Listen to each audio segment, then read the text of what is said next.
Buenas. Que vamos a empezar hoy lo que iba a ser una sesión que se va a convertir en un podcast de uno de los ciclos del tercer piso que se llama La Hora del Bocadillo. La Hora del Bocadillo se llama, ya sé que hay un programa que se llama La Hora del Bocadillo en Radio Televisión Española, pero cuando le puse el nombre no lo sabía y después cuando me di cuenta resulta que ya el Ministerio lo había aprobado y se tiene que llamar así. Bueno, La Hora del Bocadillo. Si lo tienen otros antes quiere decir que no era mal nombre. Y eso, ¿de qué trata La Hora del Bocadillo? Pues del mundo del cómic, de la novela gráfica. Y hoy tenemos de invitado principal, tenemos a Kiko Duarte, que es el dibujante. Primero en la parte gráfica, ¿tú solamente eres el que dibuja o también metes mano en la idea del dúo Miki Duarte? Ahí lo dejo a Miki. Miki, dejas que... Sí, lo dejo libremente, sí. Le abro la puerta y él sale corriendo y hace la idea y después lo vuelvo a meter otra vez en la cajita. Aquí tenemos a Miki también entre esta especie de público que cada vez se convertirá más en una especie de reunión junto al fuego. Esto se ha convertido al final como en la hermandad del anillo, ¿no? Ya que hoy hemos estado hablando de elfos, de trolls, de enanos, de gigantes, de magos. Y este mundo, eres, como decíamos, la parte gráfica del dúo Miki Duarte, que lleváis trabajando ya 20 años, por lo menos más. Yo creo que más. Yo creo que empezaríamos regularmente en el año 2000 o cosas así, y conocernos de hacer cositas sueltas del año 97. ¿Qué erais, colegas de barrio? No, nos conocimos de estas cosas del cómic, que somos 4 gatos, pues, claro. Y del TVO, pues nos conocimos y como yo dibujaba y él ya trabajaba en prensa y tal, pues decidimos aunar la fuerza y hacer cositas, sobre todo en la parte más de humor gráfico, viñetas del periódico, revistas y cosas así. Y a partir del año 97 empezamos a hacer cositas y poco a poco, bueno, cuando vino la opinión de Málaga, pues nos atrevimos a echar el currículum con las cosas que teníamos ya de esos años acumulados y nos cogieron para hacer una viñeta diaria. Y así empezó la firma realmente, en 2001 me parece que fue, la opinión de Málaga, y después ya en 2004, 2005... ¿Tenemos un micro por ahí para que Miki entre también de vez en cuando? Sí, entra. Sí, entra también. Miki, por alusiones. Hola. ¿Qué pasa? Siéntate. Pongo aquí. ¿No? Tú eres la parte... para nuestro realizador es mejor que Miki se ponga más... Ponte ahí en la esquinilla, venga. Yo no estaba preparado, ¿no? Esto no, todo esto va surgiendo, como surgen las cosas. Como surgió seguramente vuestra amistad hace X años. ¿Tú qué? ¿Tú lees? ¿Qué os unió? ¿Os acordáis de aquello? ¿Los dos gustaba algo parecido? Sí, bueno, nos unió, no se sabe muy bien, porque siempre el entusiasmo de hacer algo más, ¿no? Ajá. Tú dibujas. Claro. Pues yo también dibujo, porque él también ya la ha ido dejando más, porque no sabe que es una parte muy complicada y es la parte más difícil de las viñetas. ¿Cómo hace? ¿Qué va? No, y te voy a explicar por qué después. Pero nos unió eso, las ganas de hacer cositas juntos y, oye, y sobre todo la ceguera. Porque la ceguera es la inconsciencia, digamos. Sí. Yo digo ceguera, pero es inconsciencia. Bueno, básicamente somos capaces de hacer esto y después si lo miras con los ojos que tienes ahora dices, ¿pero dónde iba? Claro, ¿dónde iba? Era un salto al vacío, eso era... Y también la de porrazos. ¿Qué edad teníais, más o menos, en esa época? Yo tengo... yo creo que tendría 18. Pues yo algunos más. 19. Algunos más. Sí, por lo menos 6 o 7. ¿Cuánto tienes más que yo? Es que no lo sé. 7, 8 años más que yo, 9, 10. 8, no lo sé, 8 puede ser. Ya lo conocí ya mayor, o sea que ya... O sea, bueno, mayor tampoco. Este era el enterado, ¿no? ¿Este era el que sabía un poquillo más o qué? Sí, sabía. Tú has leído tal. Ay, ¿tú no has leído tal? No, ¿cómo era? No, él leía un tipo de cosas y yo leía lo que pillaba. Sí, vale. Yo leía lo que pillaba y lo que caía en mis manos.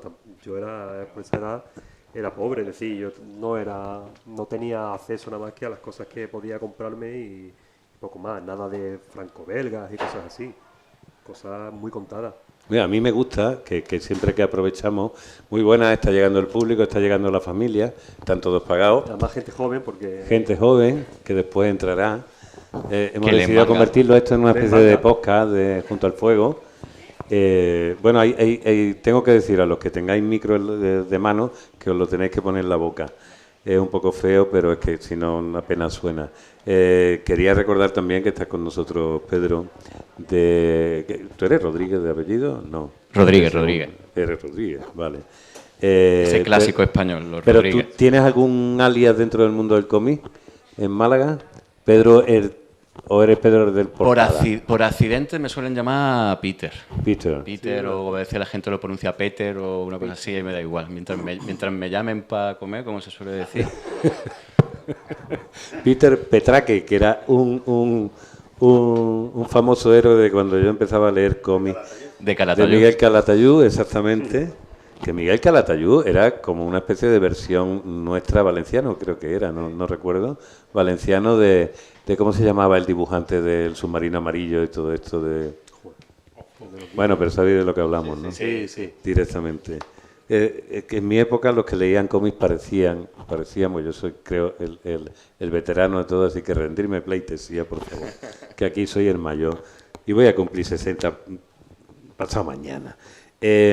Como decía, en mi época esto de los cómics era una transgresión, los cómics y el tebeo, cómics no se decía al principio, era tebeo, por extensión, era una transgresión, ahora mismo ya es una cosa que los abuelos ya leían cómics y todo eso, entonces ya no hay transgresión ninguna, hay estilos dentro de todo aquello.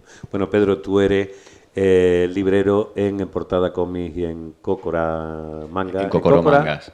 Soy más encargado en portadas, pero sí, vale. vamos...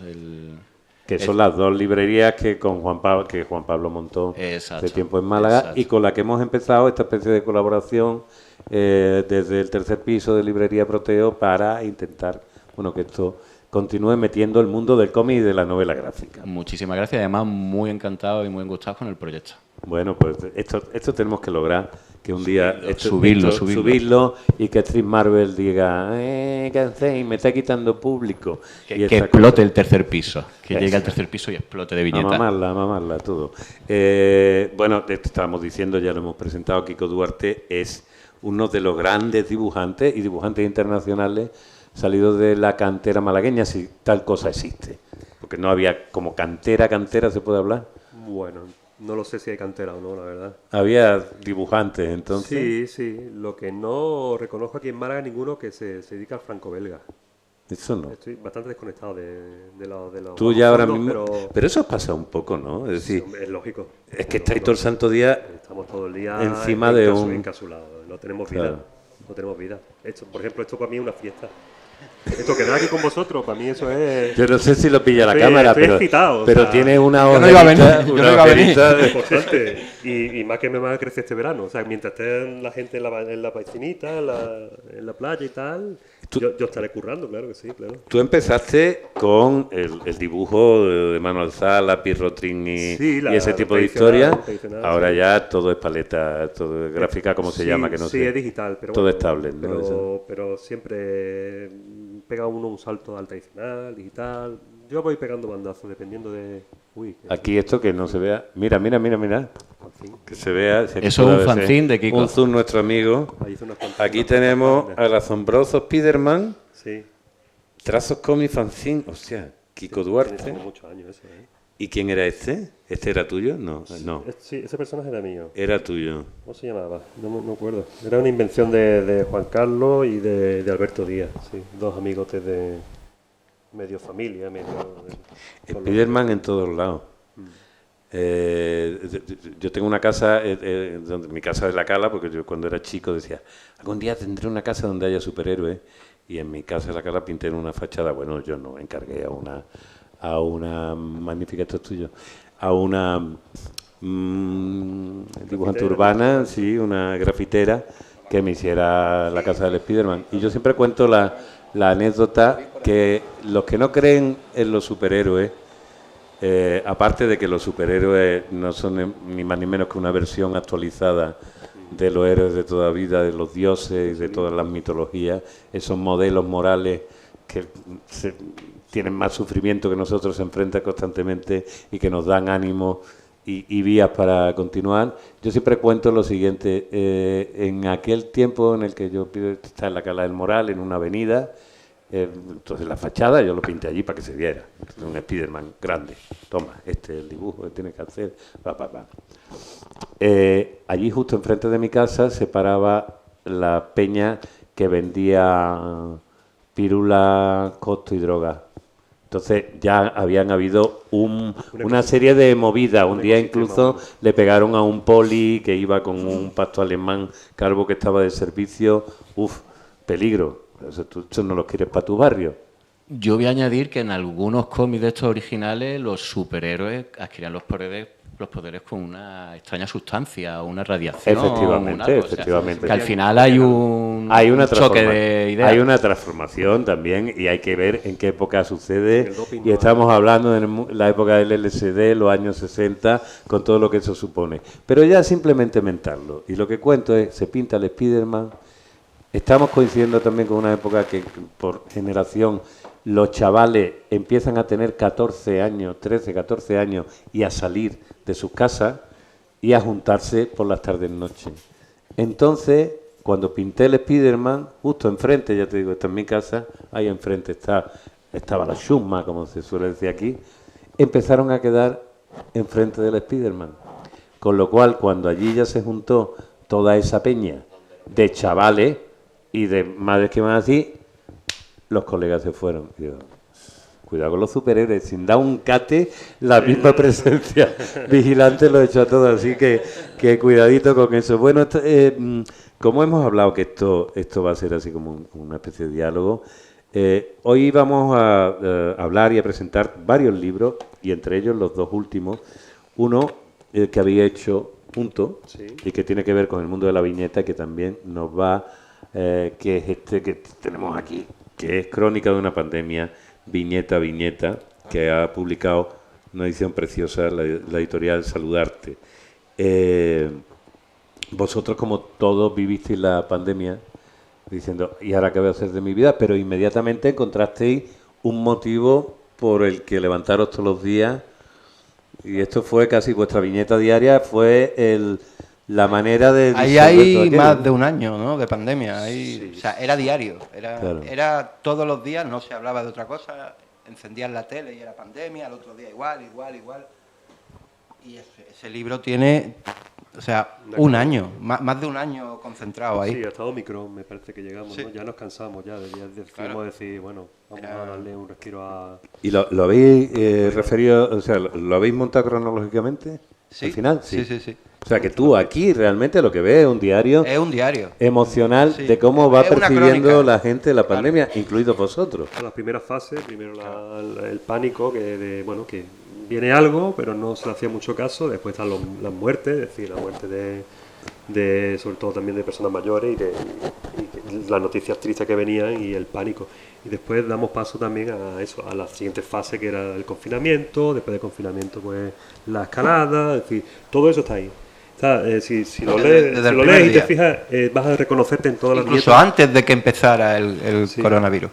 Antes de que empezara, cuando ya venían las noticias de hecho, Wuhan, está pasando algo ahí, y ya hay aquí. Hay una tira que es precedente, que está antes de lo que es la crónica, que está por ahí anunciada, un poquillo más para allá, y esa tira es como premonitoria de lo que iba a pasar un poco, ¿no? Está buenísimo, es antes de...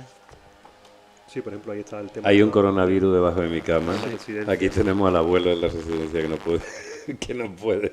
Se escapa de la residencia, no puede dormir y va a casa, se supone, de su hijo, como si fuera el niño que tiene pesadilla. Hay un coronavirus debajo de mi cama.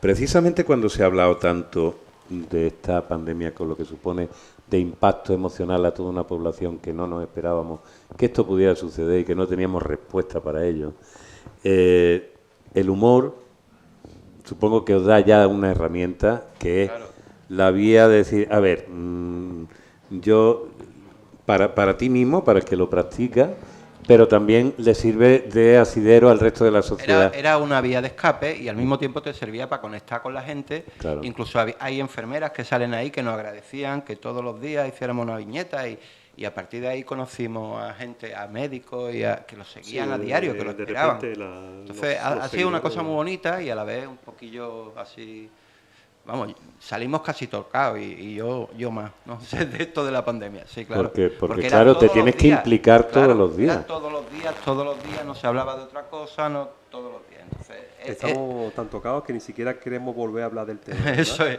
Nadie, pero no solamente nosotros, sino nadie quiere que pronunciemos. No, exactamente, es muy curioso.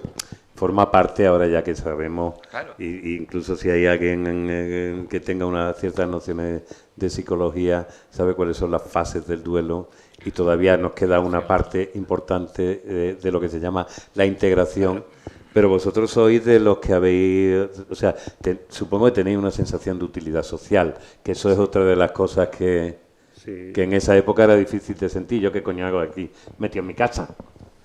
No, pero vaya, que sobre todo porque lo que decía él, algunas viñetas han sido tan compartidas que al final la gente pues decía, esta viñeta dice lo que yo siento, tal, claro. Y lo he puesto aquí, y gente incluso ha traspasado fronteras. Es decir, hemos visto viñetas que han servido...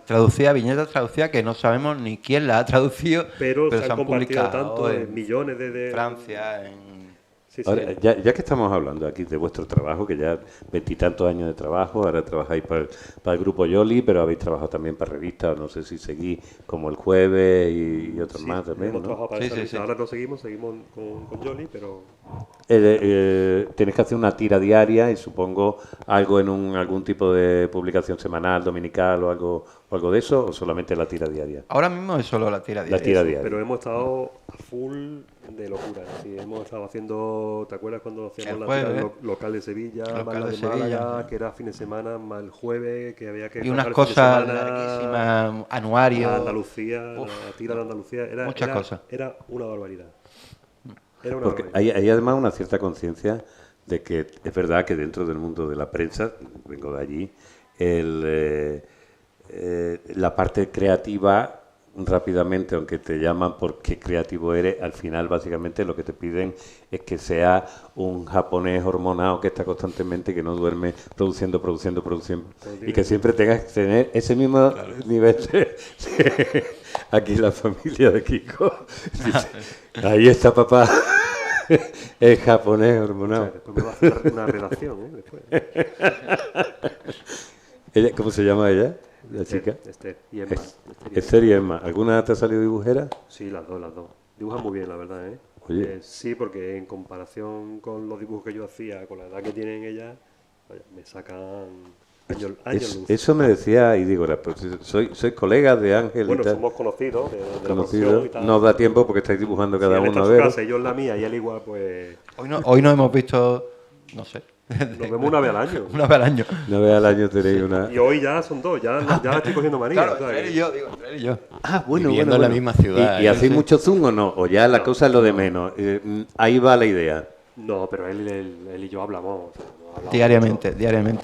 Ahora más por WhatsApp porque es verdad que es mucho más cómodo decir tal y queda el mensaje ahí, y si yo tengo que repasar lo que me manda, tal, pero vaya que si no, él me coge y me llama. Y desde el principio teníais, digamos, un tipo de dinámica. Al principio era más, venga tía, vamos a tomar un café, a mí se me ha ocurrido qué tal, y poco a poco hacerlo más... Al principio era un poco distinto. Era muy caótico también. Sí. Sí, a veces nos hemos reunido, tú por aquí, yo por allí, pero al final... Pero sobre todo para llevar a cabo una estrategia de algo, una narrativa. Si había un trabajo que había que abordar, pues quizás nos uníamos, pero vaya que ya con el tema de la comodidad de cada uno en su casa y de los tiempos ya ha cambiado. El flujo de trabajo que tenemos, es decir, incluso yo que diría que es más productivo que reunirse. Reunirse al final, pues depende, ¿de dónde vamos? Aquí. Oye, que tengo hambre, tal.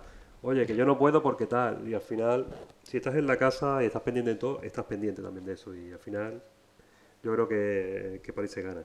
Nos hemos reunido mucho, claro. Sí, al principio, cuando estaba la opinión, él no tenía internet, no tenía ordenador. Él no sabía cómo... Eso de internet, tú sabes que era una bruja, era el diablo, una cosa...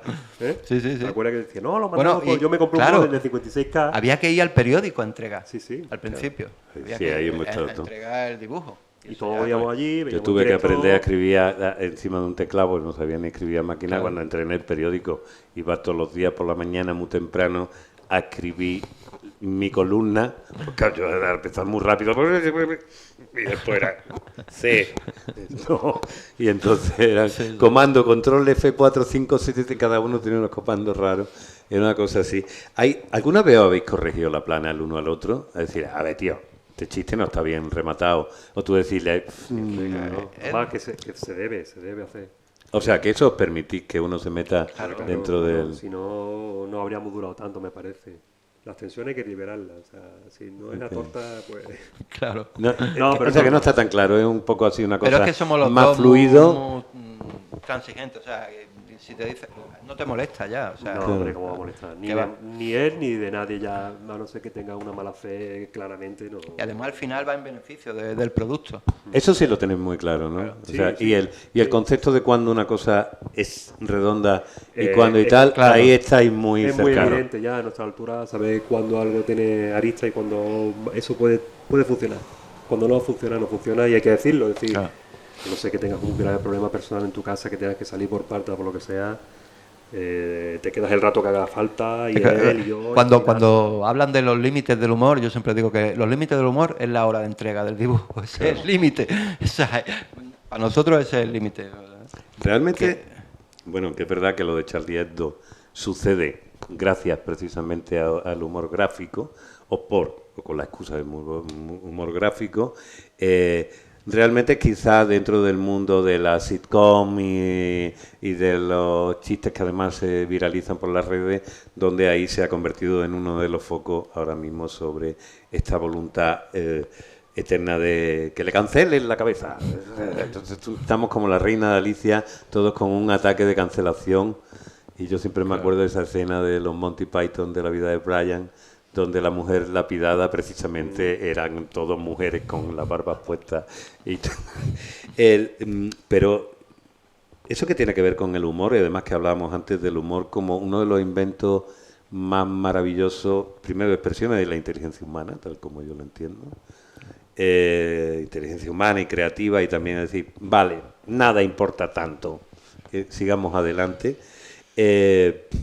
¿Cómo se ha convertido ahora precisamente? Porque es un símbolo de libertad. En los pueblos es un símbolo de libertad. Siempre cuando tú ves por ejemplo, cuando un comediante en un sitio donde están todos cagados porque hay un dictador y tal, hace un chiste que tiene una alusión que incluso ha pasado la censura, pero todo el mundo sabe, ese pueblo tan ignorante ríe al unísono con esa alusión que tiene 3 o 4 capas. Luego, la gente no solo no es ignorante, sino que el humor... yo creo que fortalece el ingenio y la verdadera inteligencia.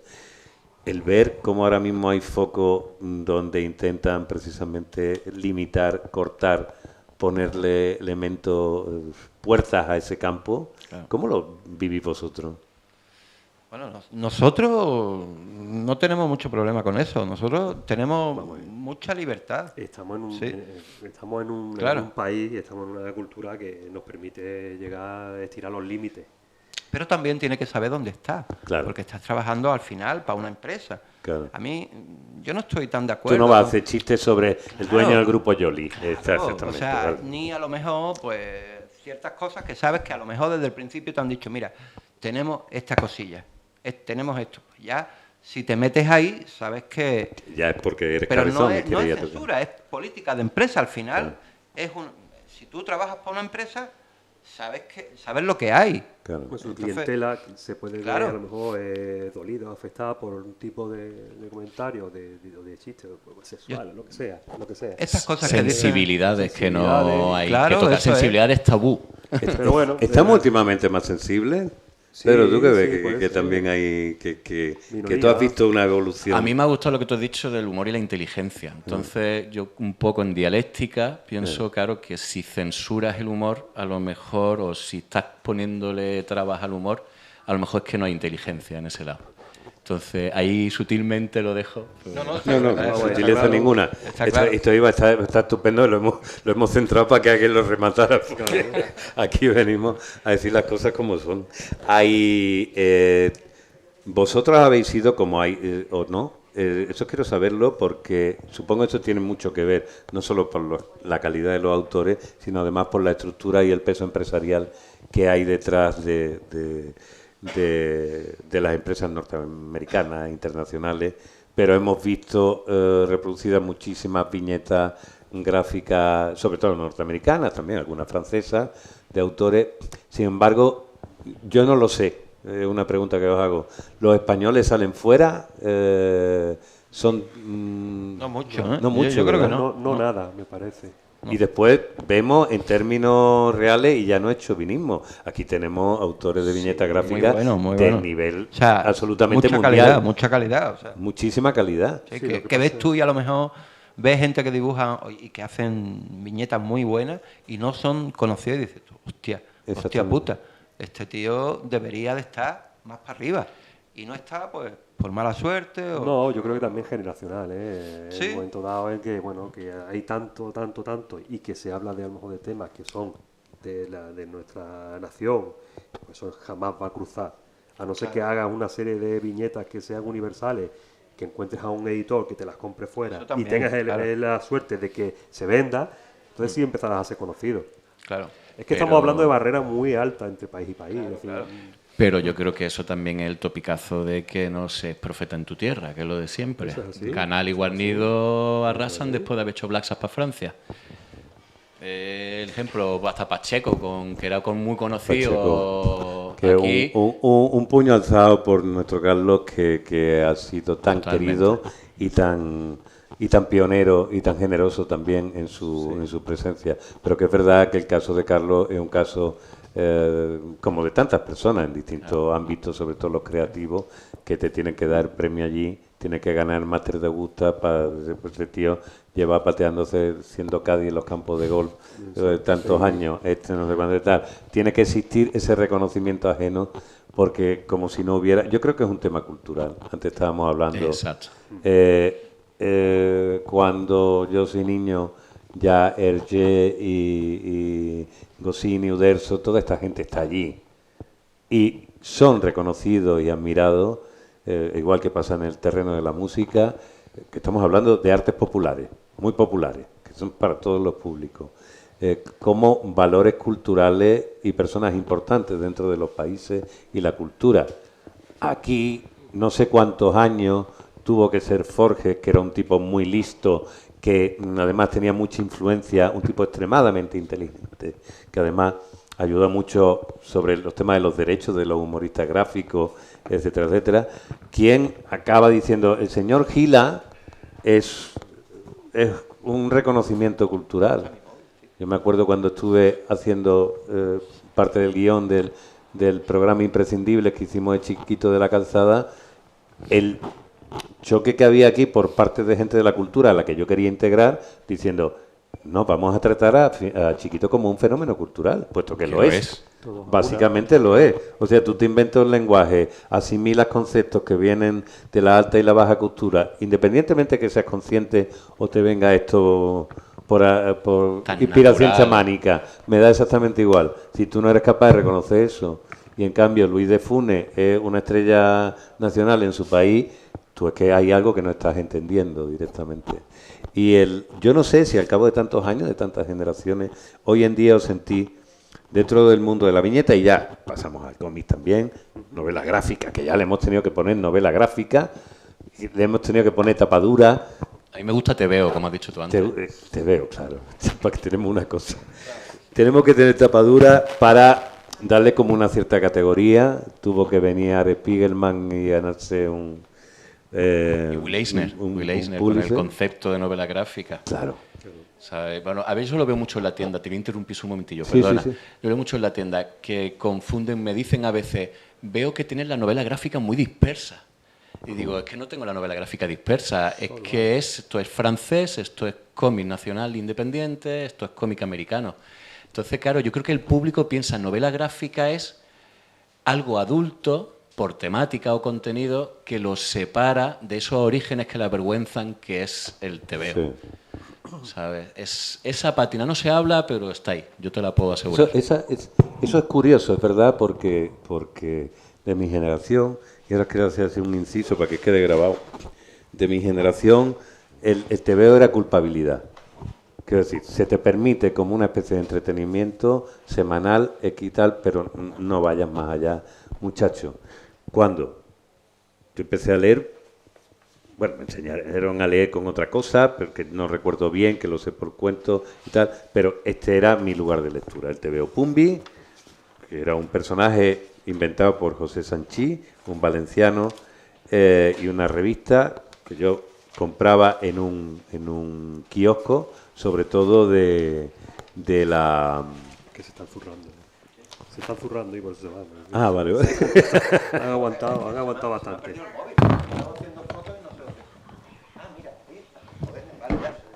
Pues decía, el TVO Pumbi, yo empecé a leer con él. Y me lo compraba mi abuela todas las semanas, porque venía, yo tenía mi TVO y lo convertí, formaba parte y tal. Esto muy primeros años 60. De ahí pasé, bueno, estaba Mortadelo, Asterix, todo eso por el medio, Innobut, toda esa historia, todo lo que cae en mis manos. Y aparte el libro, evidentemente, lo leía. Después, ya cuando llegan aquí es donde empieza el problema. Porque mi padre leía historietas gráficas para adultos y esto y le dio temor que esto pudiera suceder. Como tú decías antes, sí tenían una cosita de una cierta malicia que tú decías, esto ya no es la risa, esto ya no es blanco, aquí ya hay ahí ya muertes, eres adolescente, ahí vas creciendo. Aquí ya te enfrentas al dolor, ahí te enfrentas a la evolución. Bueno, quería recordar eso porque el domingo pasado se murió mi gata Pumbi, que es donde la tengo, que me la deja por aquí, que además la traigo en su versión cómic. Pumbi, allá donde esté, te llamé, eras gata, te llamé como el gato donde aprendí a leer, así que quede constancia, Pumbi, siempre estarás con nosotros. Bueno, dicho lo que sea, lo que sí es verdad es que en aquella época pasa de ser un signo de bueno entretenimiento infantil, al principio, después de una cierta disidencia generacional, ya cuando empiezan a salir los Simón, los Metal Harlan, los Makoki, los Cairo, los Víboras, sobre todo, decir, en fin, yo soy malote porque llevo esto, aquí se habla y se cuenta lo que no se contaba. Ya hay una cierta normalización, digamos, pero sigue todavía, por mucho Max, por mucho Roca, por mucha historia, sigue siendo como, ay, ¿tú qué haces? Te veo. Claro, sí.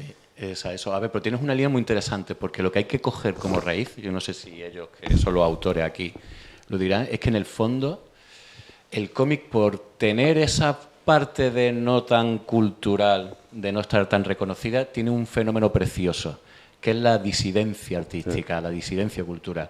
De ahí puede venir Liberatore, Max, todos los que tú dices. Decir, claro, esto no estoy haciendo una tesis de Kierkegaard, pues vale, pues yo voy a hablar de yonkis, de la calle, de navajeros, de chusma, de fantasía, de todo eso.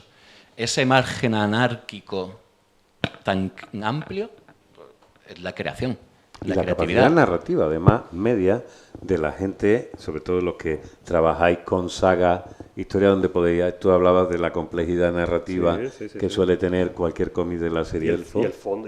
Y el fondo que hay ahí, que es muy superior muchas veces, no a otros cómics, sino a gente ahora mismo que están vendiendo novelas de género a miles de ejemplares, que tú dices, ¿quién ha escrito esto? Sí, aparte ¿quién está leyendo esto? Porque esto sí que es una idiotez profunda. Es decir, es que es como si nos dicen, en la batalla final, ¡buah!, sacan Jane Joy y Julio Cortázar. Digo, vale, sí, vale, pero que nadie lee Rayuela, perdóname, que leen a Javier Castillo, que a Juan Gómez Jurado, que el rollo es otro. Al final los extremos se tocan. En esa alta tan cultura, que es preciosa, que también viene de esa otra subversión. Pero lo que tú dices, al final es otro extremo que se toca. Al final aquí lo que hay en medio es alpiste. Totalmente. Alpiste para las masas. Marvel ahora mismo en el cine es alpiste para las masas. Absolutamente. Y yo quería decir una cosa rápida, también que sale de lo vuestro. Lo autodidacta, que es ser creativo y ser artista dentro del cómic. Sí. Porque tú puedes hacer bellas artes o algo de esto, pero no te enseñan a hacer tebeos ahí. No. Tienes que haber perdido muchas horas de tu vida leyendo tebeos, prestando atención a cosas que a lo mejor la gente no le da ese valor, y echar horas y horas y horas y horas también, pues cultivando el arte de técnico, el oficio de dibujante. En mi caso, el dibujante. No aprende. Tú no fuiste a ninguna No, escuela de no. método CEAC de aprender a No, dibujar. no. Aprende Yo habría echado de Freixas. menos. Es decir, yo habría echado de menos mucho. Bueno, yo aprendí pues leyendo Bucema, que antes hablábamos Sí. de Bucema. Pero Me compraba había uno que encantado estaba Bucema y y yo lo vi, copiaba CCC las de caras de esto, Bucema digo, esto no veas, hasta que más o menos, que va. ¿sabes? Entendía cómo funcionaba eso. Pero ¿qué es lo que pasa? Que yo claro que echo de menos una escuela en la que te digan, te vamos a enseñar un oficio desde el principio hasta el fin, hasta donde llegamos, y a partir de ahí tú pues ya coges tú la deriva que tú quieras. Yo echo de menos eso porque realmente te potencia como autor, es decir, tener unas bases sólidas. Es decir, yo lo que me gustaba pues iba hacia un pupurrí, me gusta esto, me gusta lo otro. Y en mi caso era peor porque me gustaba el humor gráfico también. Es decir, en mi caso era raro porque me gustaba el cómic adulto, o el TVO superhéroe, o el franco-belga. Y aparte me gustaban mucho las tiras de prensa. Me llamaban mucho la atención las caricaturas y me llamaba mucho la atención la tira que salía en el periódico. Es decir, ¿Cuál era es una que cosa. tenías Es decir, tú me daba así? igual. Yo me quería dedicar o a una cosa o a la otra. Lo que Eso no sí lo sabía tenías que claro. lo o sea tenía que- clarísimo. Lo tenía clarísimo. Yo desde los 10, 11 años me dije a mí mismo que yo no quería crecer como adulto. Yo no me quería, desde la mente de un niño que era, yo no me quería ver en un trabajo de oficina. Yo no me quería ver con corbata, que es la idea que yo tenía a los 11 años de tener que currar. Es decir, yo no quería ser un tipo aburrido. Quería, me daba igual quedarme encerrado en mi casa, no sabía tampoco tantas horas que es la hora que me tenía que tirar.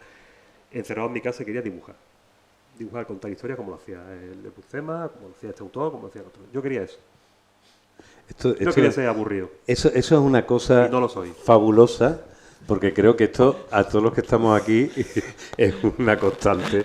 De una u otra manera hemos encontrado un espacio para no terminar yendo a la oficina, no haciendo unas oposiciones y no, yo en mi caso, ni sacándome el carnet de conducir. No sé si hay alguno que... Secundo la moción, no sé conducir. Oye, hay mucho en el mundo del artista y que creo que tú, Kiko, lo acabas de definir perfectamente. Es un no. Y es un no que además está sacado inmediatamente con tarjeta roja por parte de los adultos que hay alrededor. Y yo no sé si vosotros lo percibíais, pero en el fondo dice, te estás equivocando. O sea, tú no se lo podías decir. No podías ponerte a pelearte con tu padre, no sé cuánto. Tenías que hacer un poco el neo de Matrix, ¿no? No, de hecho yo tuve con mi familia, ya yo empecé a estudiar económica y de que yo iba encaminado a una carrera y a acabarla. Pero lo que pasa es que, claro, que en esa época en la que más o menos artísticamente ya pegas un salto de calidad gracias a los esfuerzos que has hecho antes y a la misma evolución de la misma persona artísticamente, de haber batallado tanto, pues ya salen los primeros trabajos. Yo estudiando y los primeros trabajos importantes. Y es cuando también conozco a Miki y esa época es ya de conflicto entre tienes que seguir estudiando, tengo que hacer un montón de trabajo, o sea, cobrando y pagándome mis estudios y pagándomelo todo. Yo ya ganaba un dinero importante para esa época y para mi edad. Yo de mis compañeros era el que ganaba, es decir, no en la facultad, y invitaba a mis compañeros y tal. Yo tenía un sueldo ya de tanto trabajar, pero también aparte tenía que sacarme la carrera. Llegó un punto en el que dije yo, bueno, tengo que tomar una decisión, o acabo, quito tiempo a mi trabajo, o sigo trabajando en lo mío y nada, a lo que Dios diga. Y claro, eso fue una trampa que me hice yo mismo, porque sabía que no iba a dejar de dibujar, sabía que yo iba a apostar 100% por mí, y yo aposté diciendo a mis padres, sí, venga papá, déjame un año más, a ver si puedo acabar esto y tal, y déjame un año más, y yo... Y definitivamente, pues ese año fue donde pegué el subidón, no me hizo falta decir ningún apoyo, lo único el tema de los padres, que también lo entiendo como padre hoy día, tiene que seguir estudiando por si acaso esto le falla, es decir, el periodismo, pues todos mis compañeros periodistas, pues venga, trabajando en el periódico, después la crisis del periódico, todo el mundo hundido. La gente en la calle, mis compañeros que habían hecho económica, todo el mundo en la calle, o haciendo máster porque es que no llegaban con su titulación, no llegaban tampoco a encontrar trabajo. Y yo desde hace 5 años ya estaba trabajando Y estaba trabajando, aparte de nuestras cosas de prensa y nuestra revista, estaba trabajando para un mercado todavía más grande, el que yo quería hacer mis primeros pinitos. Aunque resultara invisible para la gente más cercana, exactamente, que no sabía yo el valor. trabajaba y retrabajaba y doblegaba esfuerzo y no me importaba echar horas y horas. Yo sabía que ahí tengo una ventaja, es decir, por cabezón no me puede ganar nadie. Y al final por cabezón, pues entré en un mercado y así empezó como mi ¿cómo te diría yo? Mi carrera, por decirlo de alguna manera, ¿vale? Mi carrera y de fondo. Y nada más, así, en un lado y en otro. Antes hemos visto aquí una preciosa familia que tiene. Sí, supongo que el tener algún mínimo apoyo cercano, emocional, sí. Vamos al tema, porque esto es un tema además en cómic. El cómic fue durante mucho tiempo muy masculino y había como una especie de figura que era, no solo hablo de los dibujantes, hablo de los... El cómic es como un ecosistema donde está el dibujante, está el coleccionista, está el fricazo, está el que lo vende, está el que monta la tienda y lo vende de segunda mano para poder estar en ese mundo y continuar. Totalmente, eso es casi como en el cine clásico. Sí. Vemos qué tipo de la mujer o el niño, compañero del héroe o lo que sea, siempre ha sido narrativamente mucho más limitado. Eso ha crecido, como quien dice, hace nada. Pero la mujer, me refiero... Siempre la mujer que aparece, la chica del cómic, como la de Ghost World, hay una tipa aquí. Exacto. En esto, eso genera que hay algún tipo de vínculo entre tu artisticidad, tu rollo cómic y el ligarte a tu mujer en tu momento. Siempre, que se convierte... siempre hay, vamos, eso es gasolina. Tú no puedes estar con alguien que dice esto es una tontería, ¿no? Vamos, yo he tenido la suerte de que por ahí no tenía ningún problema. Y si hubiera sido así, si me hubiera dicho, ¿tú qué estás haciendo? Ponte a trabajar de verdad. Y tú no hubiera durado ni 2 segundos. Claro. Si te quiere o más o menos te tolera, tiene que tolerarte entero. Claro. Lo que venga después ya no se sabe, pero bueno, que esa idea de que te miren así un poquito por encima porque estás haciendo una cosa que... Te digo una cosa, es decir, en el momento que tú llevas tu dinero a donde tienes que llevarlo, a tu casa, o ya se te ve de otra manera. Claro. Y yo ahí he tenido mucha suerte. ¿Te has convertido en el proveedor? Yo no he tenido... ¿El patriarca? Exactamente. Yo no he tenido ningún momento de respiro y siempre he dado he estado con mi sueldo, he estado con mi dinero, me he buscado la vida, cuando me ha faltado he puesto por otro lado y siempre he ido con dinero por delante, es decir, que no. ¿Y ella te sirve algunas veces digamos, de filtro, de decir, ella o tu hija ahora, que además le gusta, sí. Papá, esto, ¿y las escuchas? Porque tu trabajo es muy solitario, supongo. Mi trabajo es solitario, pero mis niños se quedan un poco... se quedan flipando cuando ven dibujar. Claro, porque tu padre es un mago en ese sentido, hace cosas que... Yo soy una figura referente, es decir, claro. Un tío que está de repente así, empieza poco y ellas están viendo en la pantalla cómo se va haciendo la vivienda, cómo se va haciendo la cara, se quedan flipadas y hacen así. Se dan media vuelta y cogen el folio y cogen su lápiz y empiezan a hacer lo mismo. Desde pequeñita. Claro. ¿Qué es lo que pasa? Que con respecto a sus compañeros de clase... Ellas son también... Una puta caña. Claro. Hacen unos dibujos que cuando los ve las demás madres y tal, se quedan flipando. Y de hecho nunca te dijeron, hombre, no está bien que le dibujes los dibujos a las niñas, si lo hacen ellas. Es que lo hacen muy bien. Claro. Es que lo hacen bien. ¿Por qué? Porque han tenido esa, como te digo yo, lo han visto en casa. Han tenido ese tiempo y han cogido unos buenos materiales, que también es importante, no solamente las ceras gordas estas que te dan en el colegio, para no te salgas de la línea, pues, los plasticos rotos, y no, han tenido buenos materiales, me lo han machacado, tío. Yo me compraba unos punta calibradas y de, ostras, esto me va a durar. Y cuando llegaba a mi casa lo dejaba al lado, mis niñas ya me la habían machacado. Ya me la habían machacado porque me la habían cogido. Digo, nena, no coges esto, que estos son los que tengo que utilizar para unos dibujos que tengo que hacer. Da igual, ellas me lo han cogido y la han machacado. Y muy bien machacadas porque después hacen unos dibujos de lujo. Con mucho ojo. Pero te pilla una cosilla que has dicho, la pantalla. Tú ya estás trabajando en Wacom o en Cintiq, ¿no? Sí, para las páginas sí. Para el flujo trabajo en digital. Tengo mis propias crisis de joder, esto lo hacía yo antes a mano en una mañana y ahora tardo como 2 días, tío. Por el tema de que la tecnología pues te pone las cosas fáciles, pero a su vez... Te convierte en esclavo de ella, ¿no? Al final tú te conviertes en esclavo de la tecnología. Y también te digo que el nivel que están pidiendo los autores, los editores ahora... No tiene nada que ver. No tiene nada que ver con el nivel que se pedía antes. Ojo. Ahora se pide una excelencia. Ellos tienen su monitor. Mándame esto en gran resolución, que quiero verlo. Que quiero ver lo que significa. Bueno, y venga a abrir el pixel, exactamente.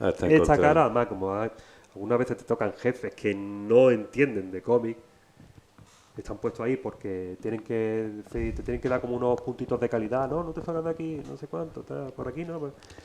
Oye, esta cara no se ve bien, esta cara no se parece no sé cuánto. Y dice, vale amigo, pero si esto después se va a imprimir a un tamaño que es inútil que pierda más tiempo aquí. Claro. Lo importante es la narrativa y llevar el tema hasta que no se rompa.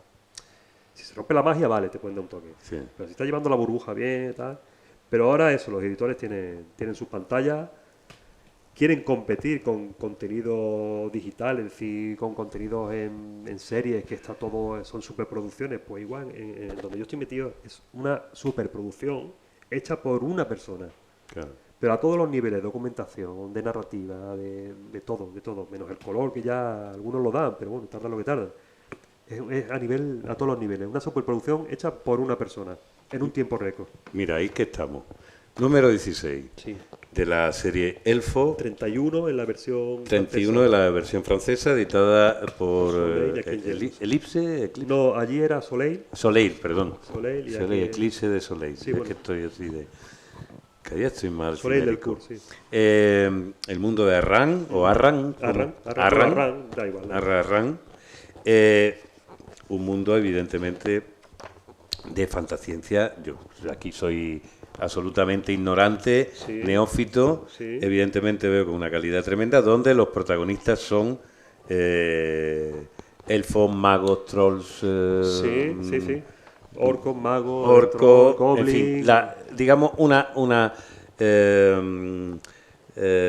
extensión y una especialización de toda la mitografía tolkieniana, ¿no? Sí. Te estaba preguntando antes si esto no alcanza, esta producción originalmente en Francia, no alcanza, digamos, ya su cenit después del boom de las adaptaciones de Peter Jackson de Tolkien, Sí, viniendo ya de una tradición anterior que ya existía. Vamos a ver, ahí hay tradición de fantasía clásica, la típica fantasía de Tolkien y tal. Allí sí es verdad que hay siempre unas ventas razonables para un título de fantasía. Razonable, te estoy hablando de entre 3 y 8.000 ejemplares más o menos que se puede vender si hace un título de fantasía. ¿Vale? Con esto, ¿qué es lo que pasó? Te estaba comentando antes, que justo empieza la época de Juego de Tronos, ¿vale? Todavía que en España no era conocida, pero yo ya estaba viendo los primeros capítulos de Juego de Tronos, por ahí. No sé si vi el primero o el segundo, que me recomendó precisamente mi editor. Mírate esta serie que ha empezado, que está muy chula y tal. Y digo, vale. ¿Tú has leído el libro? No, yo no leo libros. Mira la serie, vale. Venga, si no tiene dibujo no leo libros. Y de hecho, ahí es cuando empezó el boom. El segundo, yo diría que el segundo o tercer... O el tercer boom de la fantasía. Aquí en una librería el invitado no lee libros. No, yo es que... Esto vale como libro, señor. No, exactamente, es que te iba a decir eso. Es decir, que lo que yo quiero es que la gente que lee libros lea esto. Claro. Que al final se va a encontrar que muchas sorpresas. Exacto. No, que lo que te quería decir es que allí hay como una segunda ola de ese interés por la fantasía. Pero se materializa o se encabeza o se lidera con esta serie. No lo sabíamos. Empezamos con una propuesta editorial de 5 números, 5 razas de elfos. Yo iba a hacer la raza de los elfos azules, estaban los blancos, estaban los silvanos, que son los verdes, los del bosque, están los elfos, los semielfos, que no son realmente una raza, es un poquito inferior, y estaba la raza de los elfos negros, son más oscuros y tal, más dark. Bueno, pues empezó así con 5 números, con 5 equipos de colaboradores, guionistas, dibujantes. Y resulta que bueno, que se publican los 2 primeros y eso, pues la verdad que genera una venta y un interés muy grande. Y empieza a funcionar el boca a oreja. Yo ya estaba en otros proyectos, porque no sabía que iba a hacer el segundo ciclo. Yo hice este proyecto, pero sin saber la repercusión que iba a tener. Yo ya había hecho bastantes proyectos allí en Francia y era uno más. Uno más que le tenía un cariño especial porque... ¿Tu vínculo viene por los guionistas, por los editores? Bueno, es que es complicado. Yo allí empiezo a trabajar con guionistas que no tienen ningún tipo de poder, nada más que el de acercarse a una editorial a proponer proyectos. Cuando trabajo en esas editoriales, cuando se consigue esas propuestas, esos proyectos se dibujan, se venden y tal, ya entra en contacto con los editores que conocen tu trabajo y te pueden proporcionar nuevas historias que te interesan o que no, ¿vale? Son nuevos proyectos. ¿Qué no te interesa? Te vas a otra editorial con un proyecto pues, de tu guionista habitual o uno que has conocido, que has leído y tal. Te cogen en la otra editorial, pues conocen más editores, te conocen ya a nivel, te conoce el director de la colección, y a mí me sacaron de una colección para meterme en esta, es decir, ya me conocían. Había trabajado para una colección suya y le gustaba el estilo y me veía para esta nueva serie. Entonces pues me lo propuso. Y así es como entré yo en Soleil. ¿Y has tenido que ir...? Con Istin, era mi editor. Con Istin. ¿Has tenido que ir evolucionando mucho el modelo de dibujo en función del proyecto? Sí, porque yo tenía un deje más de caricatura, era semi-realista, pero he tenido que ¿cómo diría? Ponerme en la piel del lector francés nicho, el que busca esto. Okay. Sí, para mí fue como un doble esfuerzo. No me costó tanto porque yo considero que tenía una buena base. No me costó tanto y con 2 o 3 palabras y 2 o 3 consejos pues ya fui...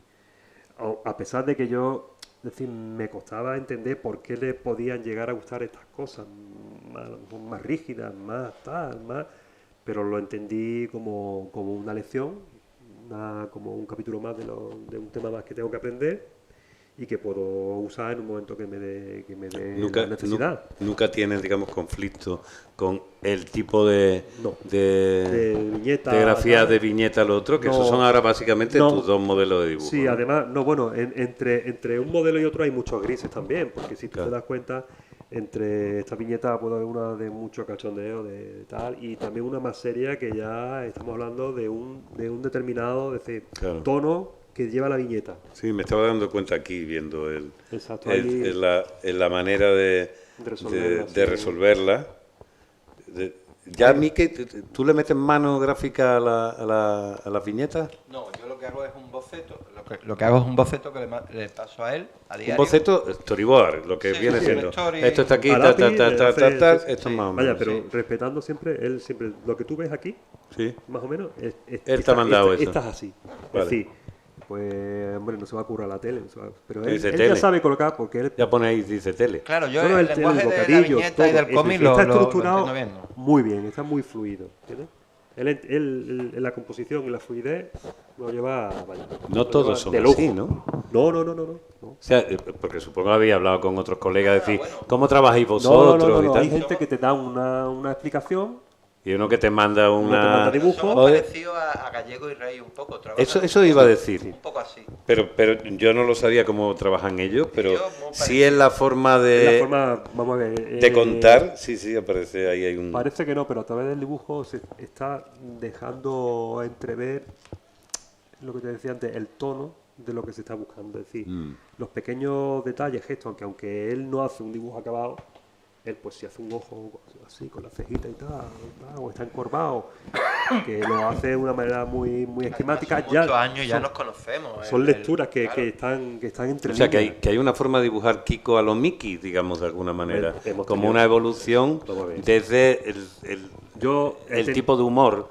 Yo me he adaptado a su forma de entender la viñeta y él se ha adaptado también. Claro, los dos íbamos a lo mismo. Y nos hemos alimentado. Lo que queremos es lo más breve posible, o sea, ir al grano y quitar todo lo que sea adorno, en eso estamos los dos de acuerdo. Pero cosas que al final molestan el mensaje directo que quiere hacer pero llegar. También es porque no tiene sentido en una viñeta diaria, cuando tienes media hora para hacer un dibujo, meterte en mierda pero yo veo viñetas súper cargadas, pero al final no me gusta. Pero hay viñetas cargadas, si están bien hechas, eso entra. Sí, que no te digo nada, pero yo prefiero otra cosa, ir al grano, al mensaje. Sí, pero que estamos en un medio, que te lo está siguiendo. Es decir, para el lector que lee un periódico, lo que quiere es Claro, eso es lo que te digo.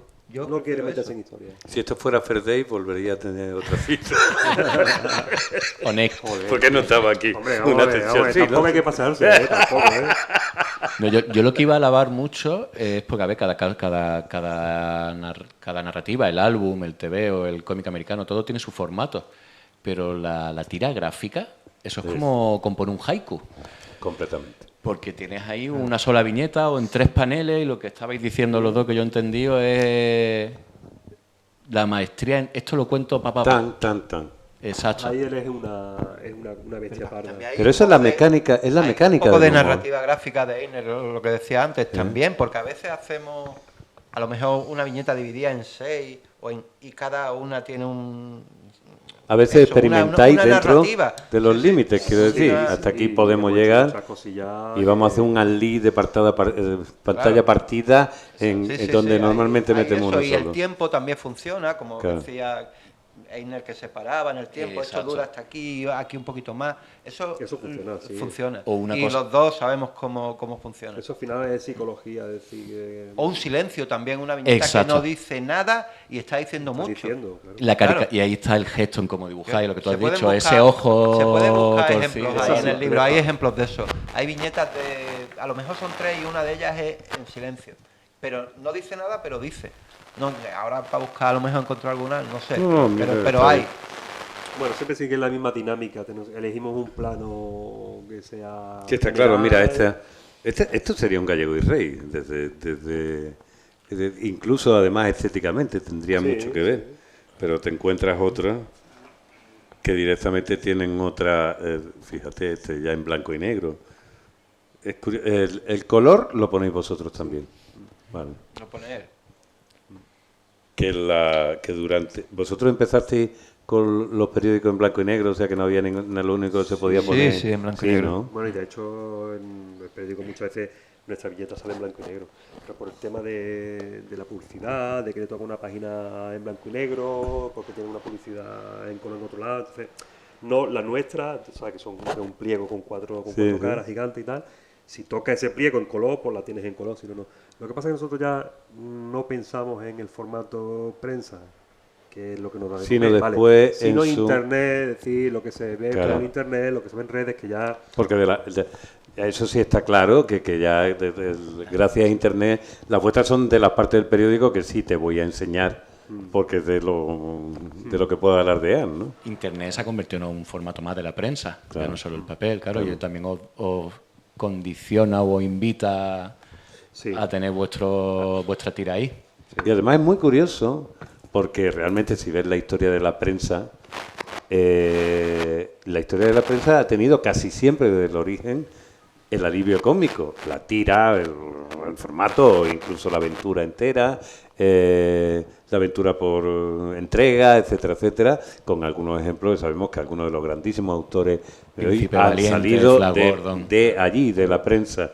Y sin embargo, en otro, en otro formato, yo que soy plumilla de prensa originalmente, sí ha habido muchos más cambios en la forma. Sin embargo, eso es como una cosa que es consustancial a las posibilidades gráficas de lo visual. El tema es que lamentablemente hoy día la prensa, como el gran problema que ha tenido de crisis y que sigue teniendo, y de público también, porque cada vez... Sí, la gente lee prensa, pero cada vez menos, y la generación que viene de nuestra no creo que la lean en el formato papel, obviamente. El problema que tiene eso es que, claro, que para mantener un dibujante en condiciones, una cabecera, eso cuesta dinero, igual que un periodista, igual. Claro. Y cada vez, por eso, algunos periódicos ya prescinden del dibujante, del viñetista, y es una pena. Al final, es un oficio que van a mantener los periódicos que puedan mantenerlo. Y eso... de cara al futuro, quien quiera dedicarse a algo de eso no va a poder, porque claro, en el futuro, ¿qué periódico va a haber? ¿Va a haber 4 periódicos? No, probablemente se tenga que llegar a lo que está sucediendo ya en muchos casos, que es una relación directa público, lector, artista, quiero decir, sin intermediario, con lo que eso hay, esto es lo que hay. Yo lo veo, por ejemplo, claro... Ángel Irígoras, que es muy amigo mío, veo que él tomó internet desde el principio, su Facebook, en este caso, como un modo, digamos, de expansión de su trabajo. comparativamente la lealtad, la presencia y de esto de fan hace que él haya podido desarrollar, digamos, por lo menos una carrera paralela que le ha permitido hacer varias cosas que básicamente está soportada, no directamente, porque no ha hecho Patreon ni nada, pero sí podría perfectamente estar soportada por una masa de personas que dicen, quiero ver lo tuyo, es decir... Pero es muy difícil porque la gente en Internet... Bueno, Internet está acostumbrada a tenerlo todo gratis, eso es real, pero también vamos a ver, puede ser que tu trabajo a gente que no lo conocía llegue. Sí. Entonces, por algún tipo de interés o alguna propuesta que tengan que hacerte interesante, pues vale, por ahí vale.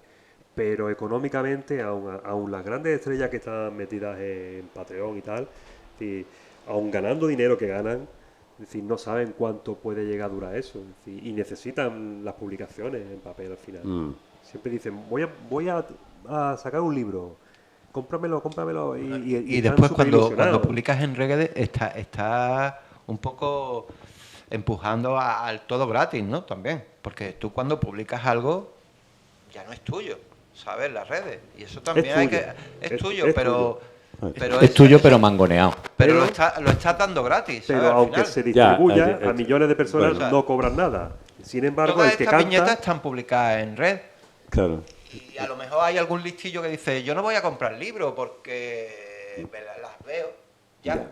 Hombre, no, un listillo Sí, no. final, Debe haber 2 millones de lo que te listillos. quiero decir de esto, El problema, lo que te quiero decir de esto es que es un poco...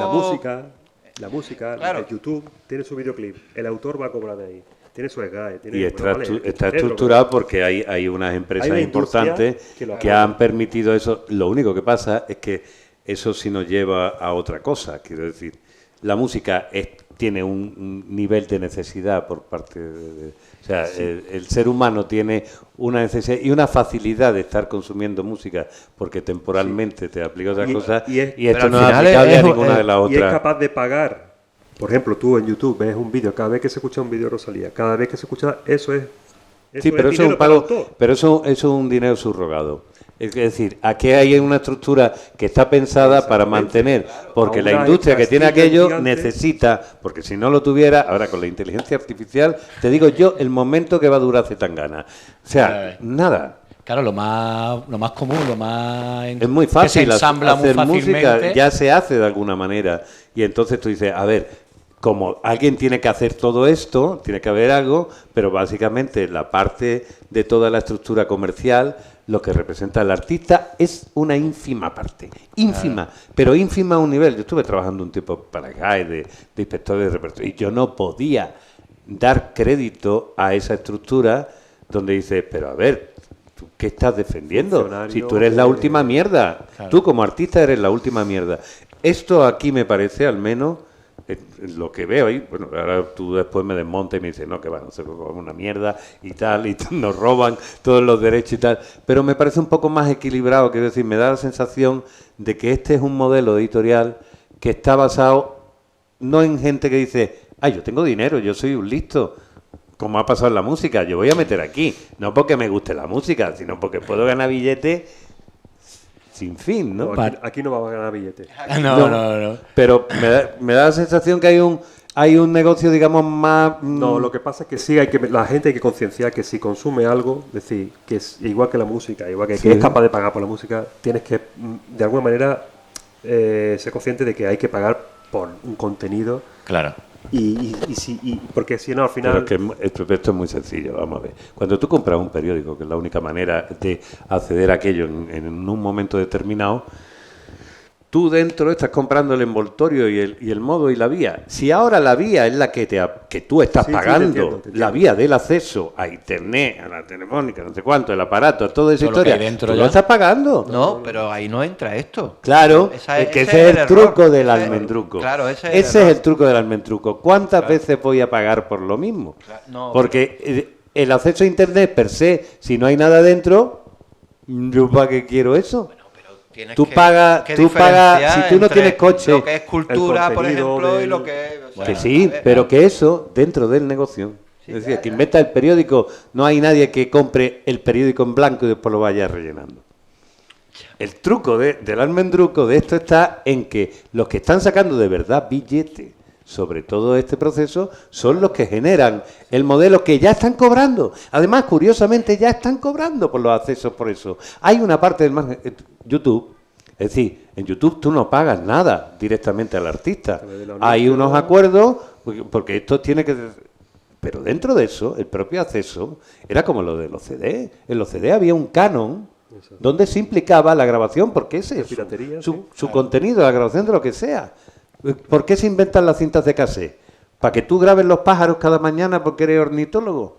No, al final la gente dice, pues mira, para grabar esta historia, tengo unos equipos que están pensados para hacer eso, tengo unos coches que cogen 210 y después hay una normativa que me dice que nada más que puede ir a 100. Pues no hagas coche 210, así de claro, y evitas poner las multas, pero no, básicamente toda esa...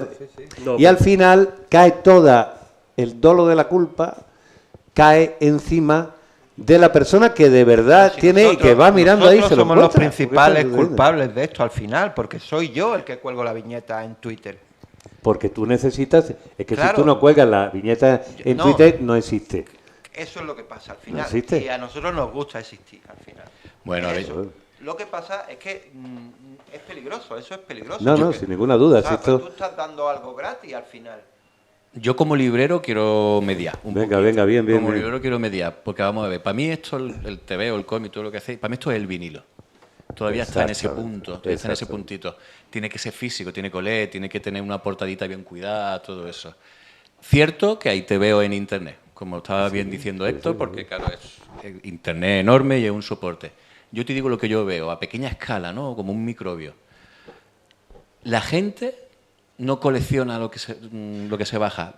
Lo prueba, lo trastea y si le gusta, viene a la tienda y se lo compra. ¿Pero sabes por qué? Porque no le da valor. Como te lo has bajado y es gratis, no le da valor. No, he dicho lo contrario. No existe fisicidad, es una relación táctil. Claro. Es lo que te digo, necesita el cómic, mira. Si de tú hecho, te lo bajas gratis, sí, pero si después te lo regalan, pues dices, esto no vale nada. Es una parte, vale, no me he explicado bien. O sea, por eso no lo coleccionas. No me he explicado bien. Lo que te quiero decir es, yo hoy veo como dos facetas, que también hay una que la apoyo. El que no tiene cuartos... algo. Para mí es perfecto, yo como librero, perfecto que el que no tenga cuartos se baje o por lo menos que los cómics estén en la biblioteca y los puedan leer gratis y todo eso. Ahora te digo, el que tiene 3 cuartos, que le da para 2 tebitos, 3 álbumes al mes, si un tomo cuesta 50 pavos, le echa un vistazo, busca una crítica, busca un youtuber, un comentarista, un buen reseñista, lee unas páginas y si le entra por las venas, yo te lo digo que lo veo, viene y se lo compra. Él lo que quiere ya es purgar toda esta saturación de producción y todo eso y llegar al tema. Si ahora mismo todo es la obra maestra de cada 30 milisegundos se produce una obra maestra legendaria del autor, que es imposible que eso sea tal. Que nace y muere rapidísimo. Espera, que estoy acabando esta obra maestra, estoy todavía empachado.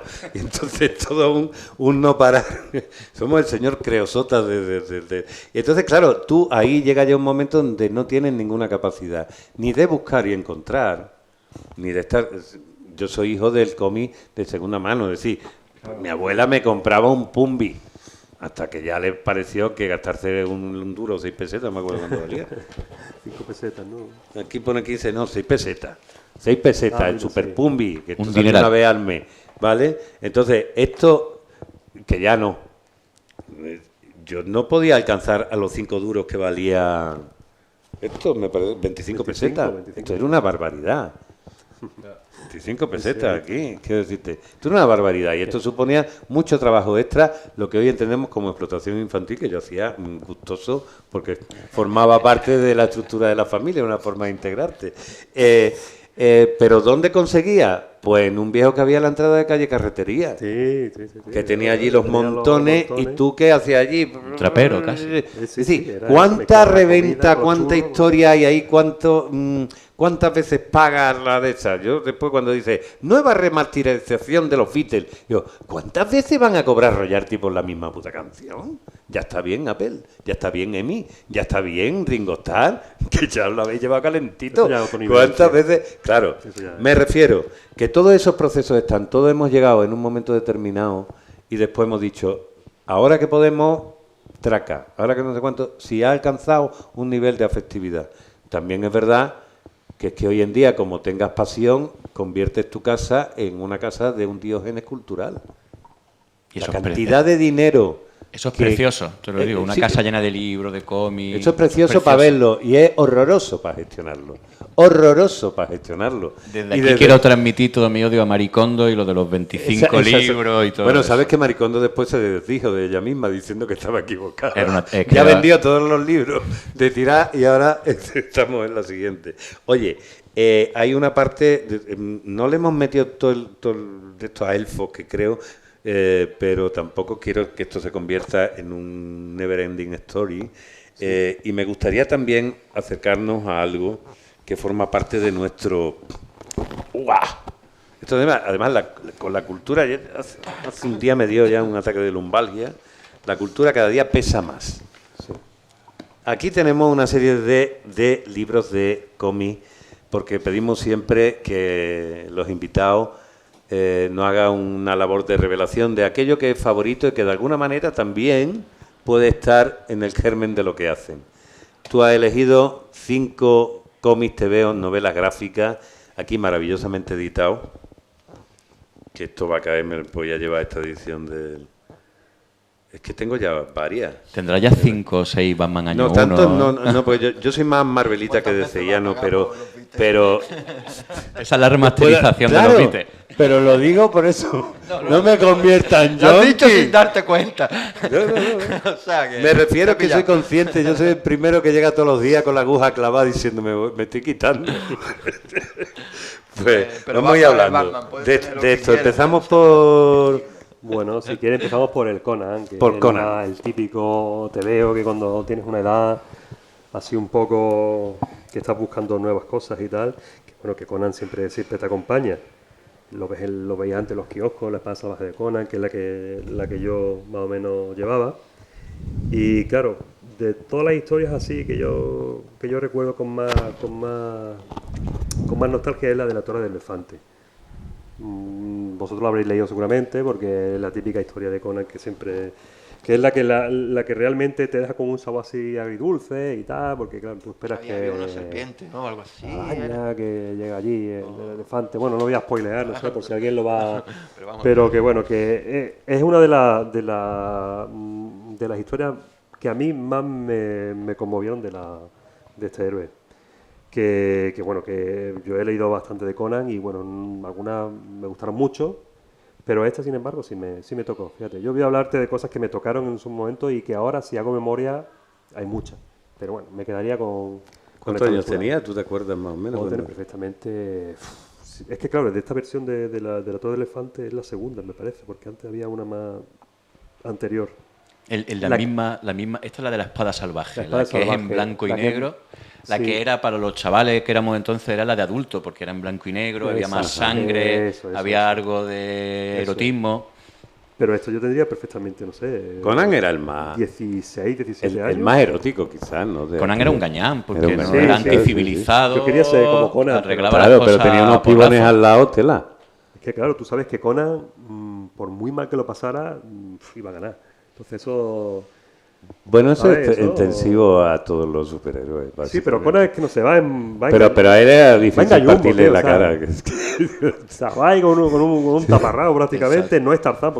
Que un ácaro gigante le coma un huevo, que es lo que a mí me preocuparía. Sí, que es cuando vas al campo diciendo... Pero es que en esta historia es un contrapunto. Bueno, te cambia el pedal. A mí me lo cambió y la verdad que lo recuerdo con mucha... Y era John Buscema. Sí, John Buscema, que le da un carácter a Conan, que bueno, que eso... Esto que está sonando es... Una carretilla. Que vienen a buscar. Una carretilla. Yo me creía, digo... Te vienen a buscar. Se está acoplando el micro, perdón. Bueno, aquí tenemos John Buscema. Ya te contaba que mi nick en internet es Buscema. Muy bien, muy bien. Así que uno de los... Bueno, aquí tenemos un Avengers y un Conan. Buscema Forever. ¿A dónde pasamos ahora? Bueno, no sé si Akira o de Grendel Tales, que bueno, una de las historias, sobre todo la que pongo también lo que te comentaba antes, lo que más me impactó en su momento fue esta de aquí, la de Dios y Diablo, puede ser, o no sé si es... Guerra de Clanes, habías comentado Es la tú, Guerra de Clanes, sí. de los autores croatas. Sí. Además, uno falleció. Falleció un tío con un talento increíble que bueno, que después de esto hizo un número, me parece que fue con mi imagen o... ¿dónde fue? Sí, y bueno, el hombre falleció. Pero en esta entrega hay una historia que también te deja bastante marcado. O sea, tú cuando empiezas a leerlo, te impacta el estilo. El del simio, que le engaña. Exactamente. Eso es precioso. O sea, tú llegas a ese punto de ese... Tú empiezas a leer, te veo y dices, vamos a leerlo rápido. Empiezas a leerlo y dices, mira, está simpático, tiene su... Ahora llegas a ese punto que te está diciendo Pedro y te quedas, hostia. Te quedas un poco como, hostia, esto es un puto TVO que me ha sacado, no sé... que estaba más allá, más digo, implicado. que esto es un TVO, que estoy viendo y lo ves y tiene una gracia, tiene una narrativa increíble. Sigues el TVO precisamente y sigues las historias, las buenas historias, y sigue la crueldad, es decir, no de una manera tan explícita, pero sí una crueldad a nivel psicológica, porque estos al final son guerras de clanes, son un mundo apocalíptico y guerra entre clanes y te deja, hay 2 o 3 claves que te deja bastante. Eran unas viñetas, como hemos dicho antes, unas viñetas sin diálogo. Exactamente. Una viñeta sin diálogo, con ¿Cuándo mucha se editan carga estos emotiva. ¿Estos cómics cuándo se editan? Eso realmente, Matt Wagner es un autor de la generación independiente de los 80 del cómic americano. Vale. Estuvo en Comico y Bueno, con el otra año quinta. 90, volumen 90, 93, 94. Sí, aquí ya 96. el colega ha terminado su obra principal y ya está dejando, digamos, su personaje, su marca, a otros autores. Entonces este tomo, como hoy en día todo se recopila ya en que el tipo de integrales. diseño tiene mucho que ver también con ciertos cómics de los 60 también. Exacto. Cuando coges muchos autores, Fantástico. dibujantes, hay una amalgama ahí de estilo y tal. Y el que me marcó realmente fue el que... Mira, esto va a caer, otra cosa que va a caer. Y es muy interesante, la Venga, verdad que... Me dejo, Fran Miller, esto era como la Ruperta, y me quedo con... Bueno, el Mazzucchelli, ¿no? Bueno, seguimos con Mazzucchelli, ¿no? Venga. Sobre todo, pues, Frank Miller y Mazzucchelli. Este tándem, para mí, súper extraño. De repente cae en tus manos un Batman que tú no... Yo dejé de leer Batman ya hace mucho tiempo. O sea, de pequeño lo leía, Neil Adams y tal. Había leído algunos. Pero ya de más adulto lo retomo, ¿vale? Y me recomiendan, pues, el de Frank Miller y Mazzucchelli. En principio lo ojea y dice, hostia, que dibujo más tosco, más tal, ¿no? Y bueno, Frank Miller sí lo conocía yo de dibujante, por Daredevil y bueno. Pero ahora era guionista. Bueno, pues empiezo a leerlo y nada, eso es como un cambio también de pantalla, de lo que te esperas ver de un Batman a lo que realmente te estás conociendo. Y contado de una manera como si, bueno, tan natural, sí, es un superhéroe. Ahora estamos acostumbrados a ver películas de superhéroes o cómics de superhéroes y personalizándolos mucho, es decir, bastante reales, ¿no? Pero en este TVO todavía no, en esta época no estamos todavía tan acostumbrados a ver, ¿cómo te diría yo? El realismo y, es decir, la parte mala de los superhéroes, la parte un poquito más...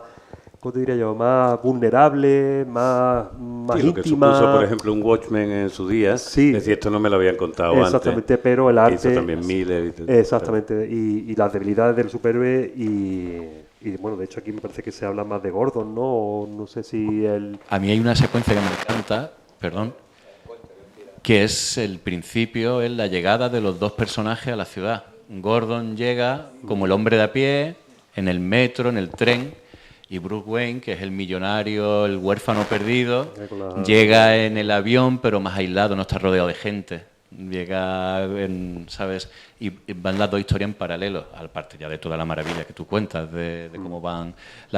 Aquí Miller te explica el origen de Batman como una alucinación psicótica. El herido, sentado en el sillón, viendo el busto del padre, con su obsesión... Y viendo un murciélago o imaginando un murciélago encima del busto del padre. Empieza como un problema freudiano de alto rango. Es intenso, es decir, una cosa decir que te deja marcado, porque te transporta ahí a ese punto de psicología, como dice él, que dice, ostras, y te crees que tú podrías también ser un superhéroe. ¿sabes? Te trae de una cosa así ¿Nunca un poco... tuviste ese momento de pequeño sí, pero ya de voy a creérmelo y, no, y voy a intentar hacer una cosa? Kikas, ¿no? Como Kikas, ¿no? Sí, o de supervillano. O de supervillano. Supervillano. Este está muy bien, este está súper recomendado.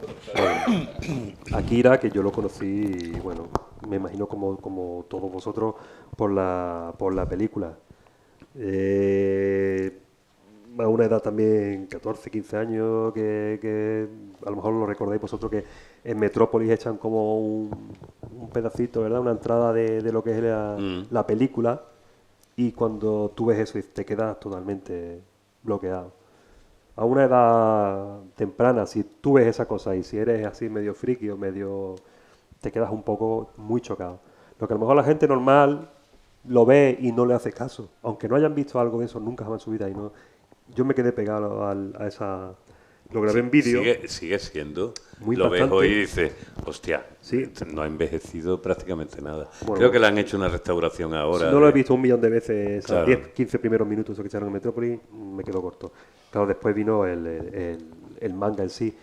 Y el manga, al principio, me costó meterme acostumbrado a lo que es la animación, pero con el tiempo, es decir, es una lección de viñeta tras viñeta, es decir, una narrativa y una entrega. Cada página que ríete tú de muchos cómics americanos, ríete mucho de cómics franceses, es decir, esto es oro, para mí es oro. Y te pones a leerlo y lo ves todo, es decir, paso a paso. Le pasa un poco como a Dragon Ball. Pasa que Dragon Ball ya es de otra generación, claro, y de otro estilo. Claro. Pero esto para mí es... debería ser fundamental. Eso se debería enseñar en las escuelas. Y aparte, bueno... Realmente ahí le mojaron, los japoneses le han mojado la oreja a los americanos en su propia casa. Oye, hay mucha gente que todavía dice que yo odio el manga y yo no llego a entender a esas personas, compañeros de profesión, que básicamente que no saben lo que están diciendo. Es que no sé, no lo sé. Es una limitación decir que algo... Porque realmente el manga es el tebeo de Japón. Claro. Como Héctor citó antes a Taniguchi. Claro. El manga no es el cómic infantil que todo el mundo se cree que Taniguchi es Ozu, de campeones, ejemplo, de Dragon Ball o Naruto. El manga es tebeo y lo hay de rigor histórico, lo hay de temática de adultos, de lectores para adultos, lo hay para juveniles, lo hay de gatitos, lo hay de aventura, lo hay de todo. No es un género, es un medio. Es un medio, pero dibujado en Japón. Claro. Nada más. Y con unos modelos y una historia donde además vas descubriendo...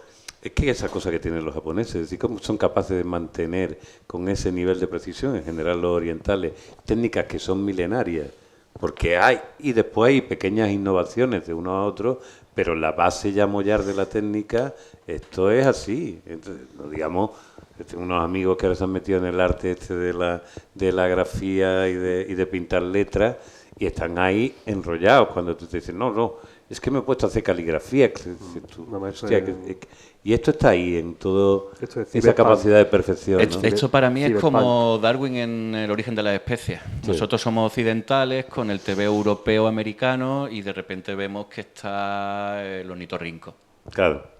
Con otra. Bueno. Y yo he escuchado, y hace un matiz, yo he escuchado en conferencias a muchos autores internacionales decir, como tú lo has expresado ahora mismo, que esto fue una vuelta de tuerca entre finales de los 80 y los 90, de una manera taxativa, como fue el cine de Kurosawa para Spielberg, para la generación de Spielberg, de George Lucas y todo lo demás. Absolutamente, sí. Cierto, un género cyberpunk que nosotros no teníamos así un poco de... no sabemos ni lo que era. Y de repente te encuentras esas temáticas y esa historia que está muy bien y la verdad que están con esa intensidad y esa calidad. De hecho, yo creo que no sé si a la vez que hacía el anime estaba haciendo también el manga o primero se lió con la película y... Es cierto, la película él la trabajó con Mamoru Oshii, me parece que era. Sí. Y él todavía no había terminado la saga. Por eso la pelea, por supuesto, tiene un recorte argumental, una concentración. Sí.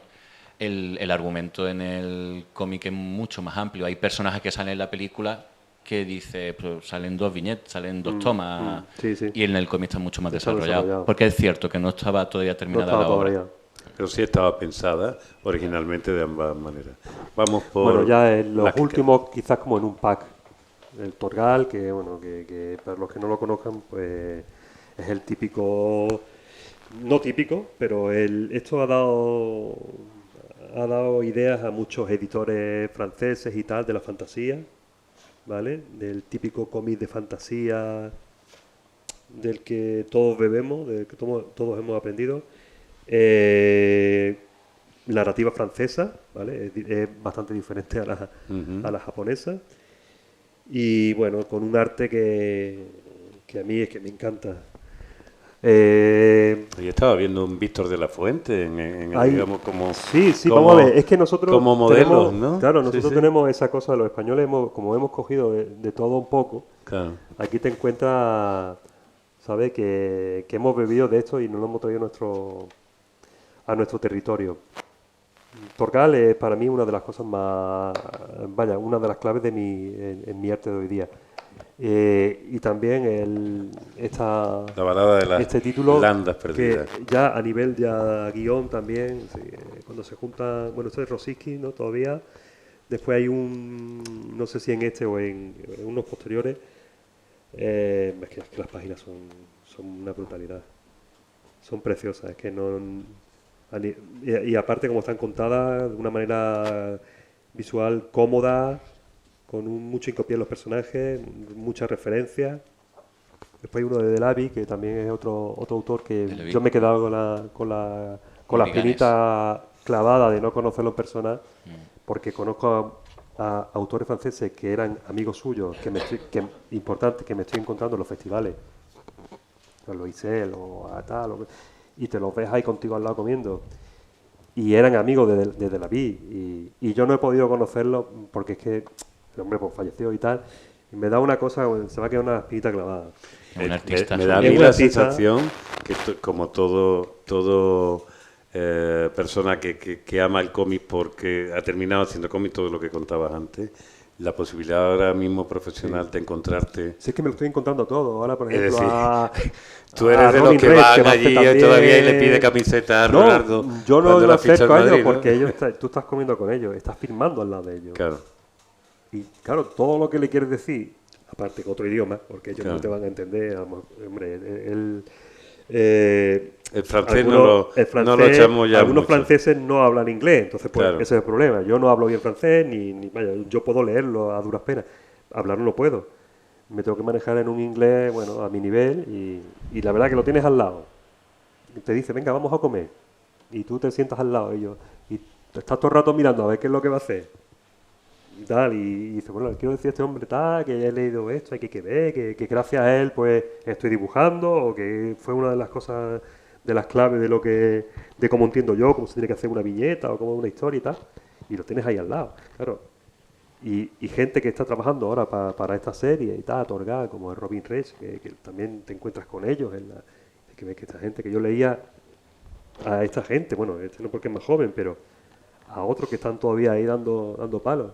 Y yo a Loisel, que hace ya un montón de tiempo que lo leía, y te lo encuentras en los festivales ahí. O sea, eso es para mí es uno de las recompensas más grandes que tiene. Conocer a esos autores que tú aquí en Málaga, a miles de kilómetros, leías tú con una pasión que decías tú, este tío tiene que vivir en un palacio, tiene que comer, vaya, tiene que ser la hostia. Y vais y los ves en los festivales como tú, los pobres también currando, porque son todos currantes. Dice, tío, que te estaba leyendo hace 10 años y ahora te tengo aquí al lado. Para mí eso es el privilegio más grande de mi carrera. Bueno, te invitan a unos festivales como invitan a muchísima gente donde están todos juntos, en la misma carpa o en el mismo hotel. Con ellos. Con el tiempo libre, que es como unas vacaciones, como tú dices. Cuando me sacan fuera, que diga mi mujer que siempre estoy como un cascarrabio. Tengo ganas de ir allí, ahora un avión. Y ahora cuando me planto allí, estoy con mis colegas, algunos españoles que vienen a menudo. Si no tengo españoles, pues tengo amigos italianos, croatas, de todo. Ahí hay amigos de todas las nacionalidades porque todos trabajamos en el mismo mercado. Pues ahí me lo paso bomba con ellos. Cuando tenemos nuestros ratos fuera de la firma, la verdad que nos lo pasamos bien. Y se lo digo a ella muchas veces. Dice, mira, me he reunido con mi clan. Y mi clan no es mi amigo del barrio de aquí y tal. No. Mi clan es gente que no conocía a nivel mundial y que nos encontramos todos en un punto. Kiko, tú vas ahí, que me han invitado a este festival. Y que tienen la misma pedra. Y que tenemos la misma pedra. Porque te digo una cosa, se habla de los franceses, que no sé qué, que no, bueno, no. Allí somos todos el mismo tipo de personas. Claro. El mismo tipo. Y han leído lo mismo que tú. Con diferencias porque puede haber generaciones y tal, pero han leído lo mismo que tú y se han quedado todos igual de flipados que tú. Pero uno es francés, el otro es italiano. En el fondo estábamos... Como la literatura de terror, que tú hablas con un aficionado al género de terror, bueno, me pasa a mí, ¿no? Que también hago mis pinitos y eso, y tienes la afinidad porque ves que todo ha tenido un recorrido más o menos similar, ¿no? Sí. Ocurre también, por ejemplo, la línea de la fantasía. Eso ocurre en la fantasía también. Porque esto no es fantasía heroica exactamente, ¿no? Esto podría ser más feérico que... ¿no? Bueno, no sé qué decir, tío. Ahí se dice fantasía clásica. La fantasía clásica, que se mueven unos parámetros que como te salga te caen, la gente se te salta encima. Que no haya pólvora, que no haya tal, que hay una serie de reglas que no puedes incumplir. Pero es fantasía heroica también, o fantasía medieval, dicen también. Héroe y punto. Yo te decía el otro día, Erika, que también es una... Erika, que yo no conocía esa terminología. Y me digo, claro, pues simplemente mira, porque hay elfos y hay personajes fantásticos y tal. Bueno, quería decir, porque ya estamos terminando el tiempo, que en el fondo hay en todo esto, estábamos hablando de la reunión del clan, también la gente que se acerca al calor de los tebeos, tiene ese mismo espíritu, aunque no se haya conocido previamente. Es un poco como aquella cosa de la hermandad del anillo, que no era un francés, dice que va un francés, un inglés, dice que va un enano, un monstruo, un tron, de hecho, un tío guapo, y se juntan. Pues bueno, pues esto es un poco ese clan. Nos juntamos todos, contamos las historias como supongo que se contaban al principio en las cuevas rupestres, solo que no había bocadillos, sino habría alguien diciendo y tal, y te contaba allí la historia. Bueno, pues el cómic seguramente el arte narrativo más antiguo de la humanidad está aquí, le estamos dando un lugar en el tercer piso, gracias también a Portada Cómic, gracias Pedro, a Juan Pablo que se nos ha escaqueado esta mañana vilmente, y gracias a los que habéis estado aquí. Gracias Kiko, gracias Miki, gracias Pedro, gracias Manuel, gracias familia, gracias Francis. Hemos convertido esto rápidamente en un podcast que vamos a repetir, porque mola el podcast. Un poquito más breve, tiene una tendencia, no acaba nunca. O con el cafelito y la cafelito, sí. Café y te veo. Bueno, café y te veo y muñeco de barro. Muchísimas gracias. Hasta la próxima. Cigarro, ¿no? Café y cigarro.